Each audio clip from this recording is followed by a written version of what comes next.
Shalom, and thank you for joining us at the Hidden Truth Weekly News Review. Brought to you by Geely Inc. Here is where we unveil the truth.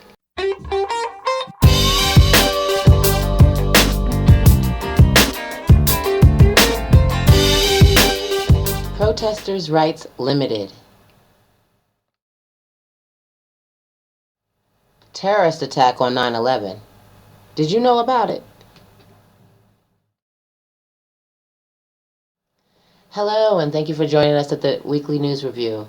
I am your host, Kay Bella, and this is where we unveil the truth to you in our weekly news, brought to you by Geely Inc. Today's topics of discussion are protesters' rights limited, terrorist attack on 9/11. Did you know about it? Can you keep your gun? Follow me as we further discuss each and every one of these topics and much, much more.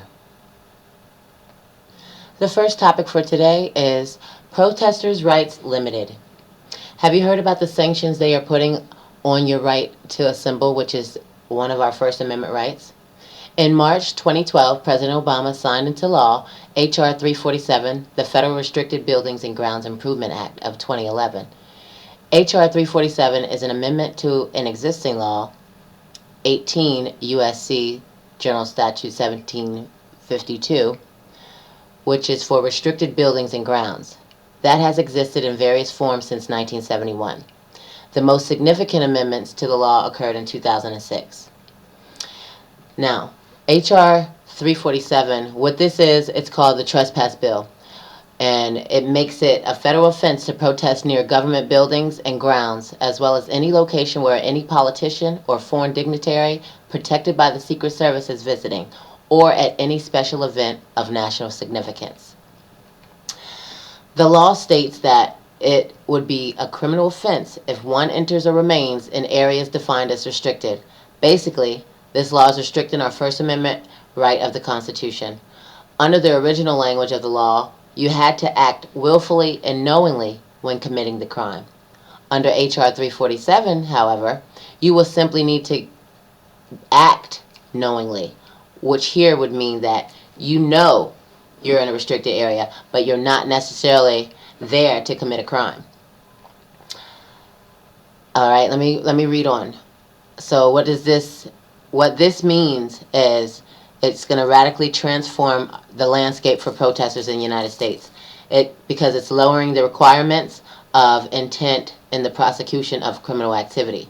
And we will now face up to 10 years in jail for causing a disturbance if we happen to be anywhere near one of these special venues that they have set out for these dignitaries covered by the Secret Service. Now, this will allow law enforcement to overuse and misuse any existing laws so that they can arrest lawful protesters. And this actual bill was actually implemented because of the Occupy movement, the Occupy Wall Street movement. I don't know if you all are familiar with that, but in 2011, September 17th, I want to say, they started a Occupy movement where they would go to Wall Street and they held up down at Wall Street and protested against the bankers and the 1%, the higher ups, in regards to the unfairness of the way that the economy was and how how we are being treated.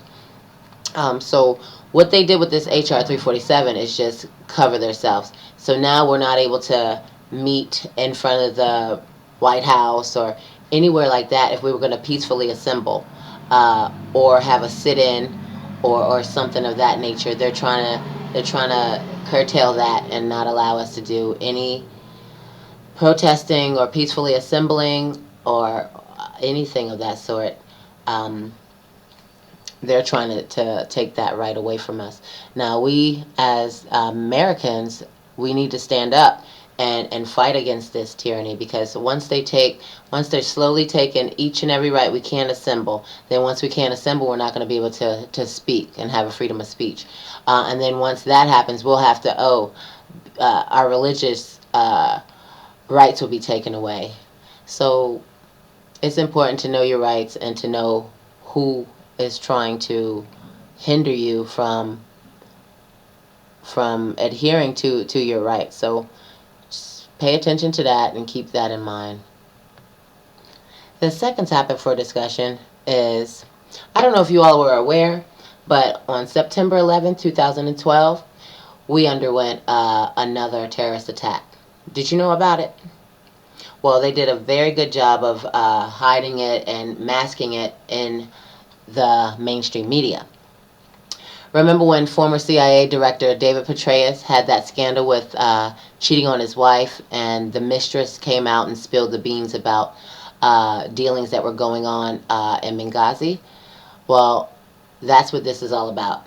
The scandal was designed to remove the credibility of the former CIA director. So if he had to testify to Congress on what he knew about Benghazi, and we would just follow along like sheeple and pay attention to the sex and the scandal that they were pouring out in front of us, which was really pulling the wool over our eyes for the real story, which was the gun running to terrorist organizations by our government, kind of like the Fast and the Furious. But this is the big Benghazi incident, and this is what happened with the Benghazi incident, because I know it's a lot of information. People are asking me, what exactly is this whole Benghazi situation? And so here it is. The attack happened in Libya at Benghazi, where 4 Americans were killed. J. Christopher Stevens, he was a U.S. ambassador to Libya. Sean Smith was a U.S. Foreign Service Information Management officer. And 2 former Navy SEALs, Glenn Doherty and Tyrone S. Woods. They were all killed in this Benghazi incident. Now, they had requested military backup, and they were denied by the higher-ups when they were being overran by the rebels. The issue is the 4 men were being monitored by a drone by our government, peeping the scene, making sure everything is going according to plan. But the government officials that were monitoring the drone, they were aware of the seriousness of their request for backup, and they are stating that they weren't aware that they were in any imminent danger. And they understood the detriment that they were in. However, they sent no reinforcements until it was too late. Leonard Panetta stated, the basic principle is you don't deploy forces into harm's way without knowing what's going on, without having real-time information about what's taking place. This was a blatant lie from the pits of hell.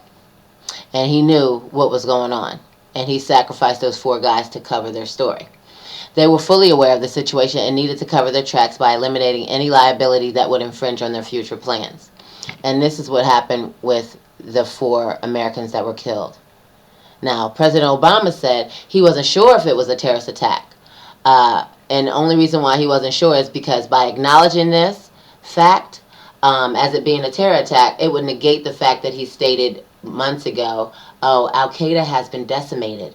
So in all actuality, it has not, because the government's been working hand in hand with Al-Qaeda to make sure that they have the proper arms and artillery to go up against whomever they fashion.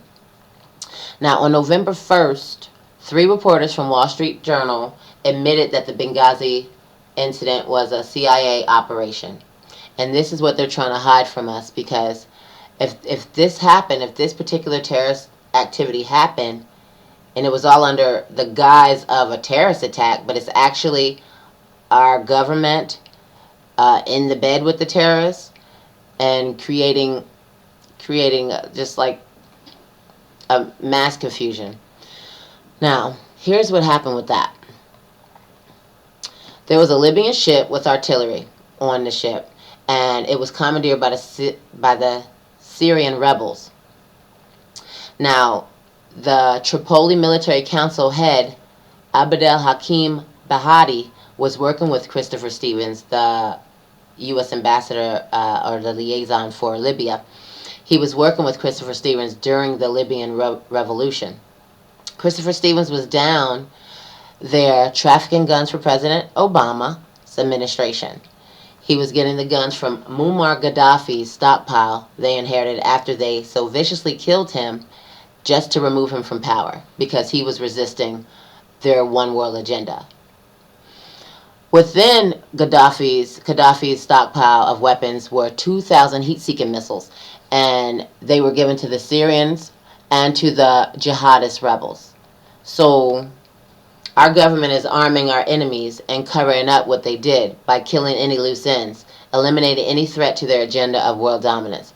And we have to be aware of this because they're trying to take our guns after they've given mass artillery and firearms to the enemy, to our enemy, Al-Qaeda, jihadists, whomever. They're trafficking guns.